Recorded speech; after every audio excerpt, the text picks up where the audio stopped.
பெத்தையும் இங்கு செடியா முளைச்சிருச்சு. பூவும் இல்ல காயும் இல்ல கனியாச்சு.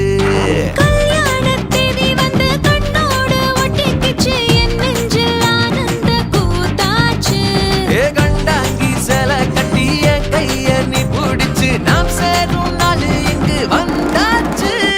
தந்தர தந்தர தந்தர தந்தர தந்தானே தந்தர தந்தர தந்தர தந்தர தந்தானே இடிச்ச பச்சரிசி முடிச்ச மாவிளக்கு அரைச்ச சந்தனமோ மழங்க மதுரை மல்லிகைப்பூ சிரிக்கும் செவ்வந்தி பூ